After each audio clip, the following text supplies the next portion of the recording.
Hey guys, what is going on? Randall Thor 19, the man with the million, back again with another daily video. Hope everybody's doing okay. We got a rant today about Xbox Scorpio's premium price. This is gonna be an interesting video, right? I'm gonna talk about Phil's comments during Podcast Unlock, which I did a previous video about, but I thought it was worth revisiting to talk about the price, because price is one of the most important factors when building a console and selling a console, as we'll talk about. So I have the image up here from GameSpot. Let's talk about it, right? So he says, he calls it a premium console because I want people to be clear that the customer we're building that for is for the premium gaming customer, aka the hardcore, basically, right? The people who, the early adopters and people like that, right? He goes on to say, the person who buys the majority of the games, the person who's playing the most games, spending the most hours, spending the most dollars. It's like our Elite controller. I call that a premium controller. It feels right. The Elite controller is a premium controller, because I remember when I first saw the video of that controller, I was like, God damn, that controller looks pretty goddamn awesome. And then you heard the price, $150, which is basically, more than half of what a normal one costs, almost approaching 3 times. And some people were like, I'm on board right away. And some people were like, hell no, I'll never pay a red cent for a controller that costs $150. I bought one, and, it's the probably the best controller ever made. I'm interested in seeing what they do with Elite version 2. But anyways, back to the comments here. Phil goes on to say, I'm not trying to scare anybody on the price. Well, the only way you're really going to scare somebody if you come out and say $599 US like Sony did in, 2005 or whatever, then you might scare some people. We're going to come out on a price that we think is fair for the product that we build, and the customers will tell us, as they always do. I call it premium because I don't want people to get confused that somehow Scorpio is the thing that's going to take over the Xbox line. Now, anybody with a brain will know that the Xbox One S is going to sell more than the Xbox Scorpio, just the same way that the PS4 Slim sells more than the PS4 Pro. Price is king, especially during the holidays, right? Now, Xbox is in a dilemma here, right? PS4 Pro is out, but it's not as good, or at least on paper, as the Scorpio. Scorpio has more, teraflops. I'm not a tech guy, but I know it has better things inside of it that cost more money, right? So when Scorpio comes out in the holidays, as we all assume it will, like November, probably like November 15th, around that time. The question is, what will be the cost? What will be the price to the consumer on that system? And I've been thinking for a while that it's going to be $400. And I'll give you my thoughts, but it's simple as this. Look, Sony's market leader right now, and you know that when Scorpio will be competing with the PS4 Pro, right?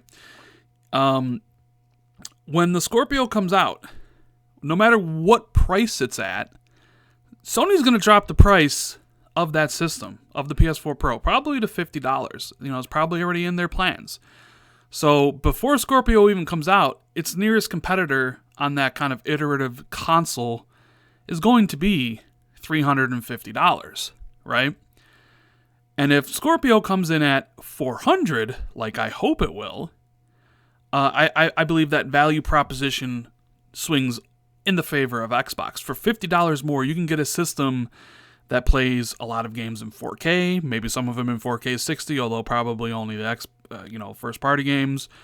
But it'll do more because it has better parts in it, right? I think $50 is that's a win for Microsoft in that case. And of course, we're not talking this has nothing to do with the games or anything like that. This is strictly, console to console. Now, however, premium, maybe Phil's thinking about, a low-end model at $500. So, I'm thinking there's going to be a model at $400 and then a model at $500, which I think is the best. But of course, I don't know how much, it costs to R&D the system, and obviously they would. So let's just assume he's talking premium, and it's going to come at the same price the Xbox One launched at, right?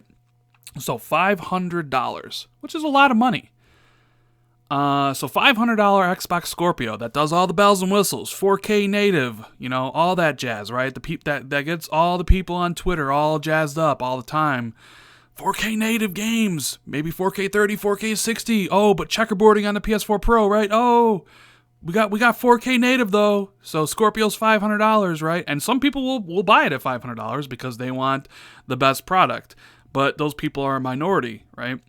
But like I said, Sony's going to drop price, so the PS4 Pro is going to be $350. Now there's a $150 gap between the two. We've already seen what happens when Xbox One is $100 more expensive than the PlayStation 4.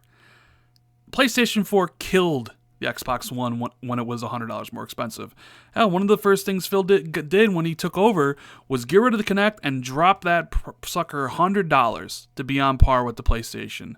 And PlayStation still outsold it. It's because PlayStation is just a more demanded console. It has more demand. People want it more.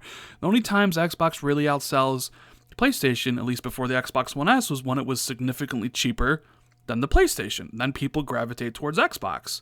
Xbox One S changed some things because people knew the Slim was coming, and the Xbox One S had a Blu-ray player or a 4K Blu-ray player, so it changed the dynamics a little bit on that.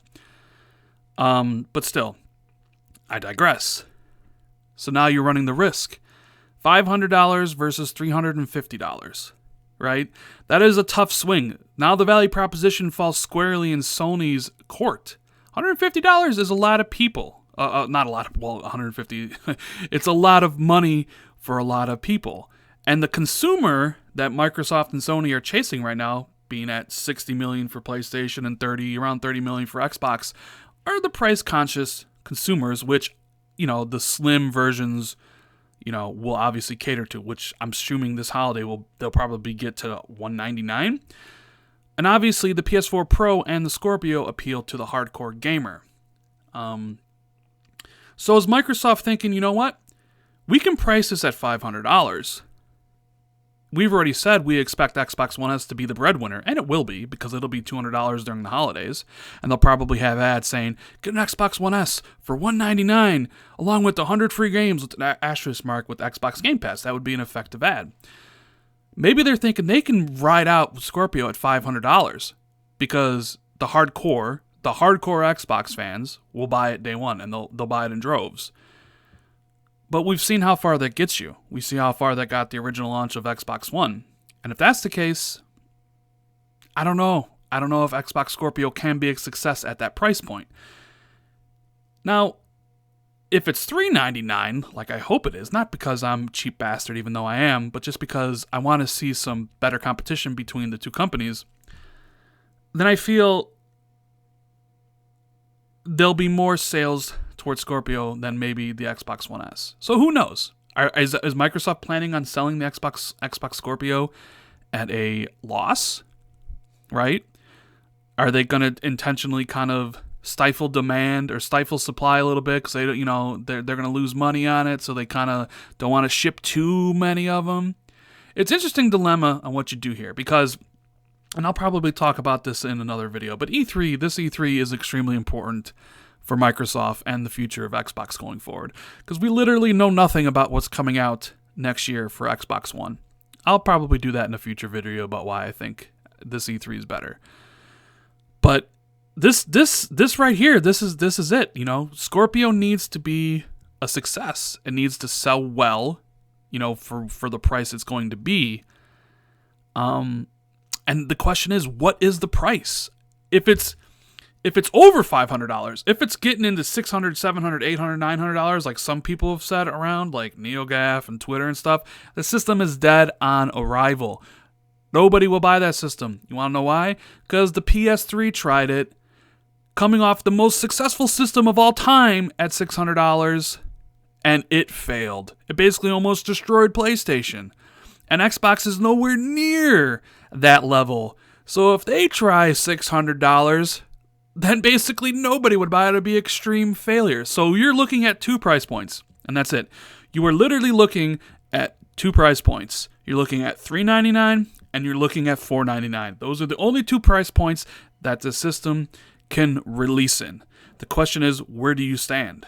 Do you stand at $399 like I do, where I think you can maybe take away some sales from PS4 Pro if there's a $50 gap? Or are you just kind of like, you know what, I'll take the $500 version, and I want all the bells and whistles, and I'm not really worried that Microsoft, you know, that they're, I lost my train of thought, but you get what I'm trying to say. I guess I'm saying is like, what do you guys think in the comments? Is $3.99 the way to go? Is $4.99 the way to go? Because I kind of feel there with $4.99, you're kind of like getting that range where it's like, dude, I don't know if I want to get that. I mean, I can get a PS4 Pro for $350, and it comes with a lot of exclusives. It's an interesting dilemma, and I'm sure everybody at Microsoft is constantly talking about it.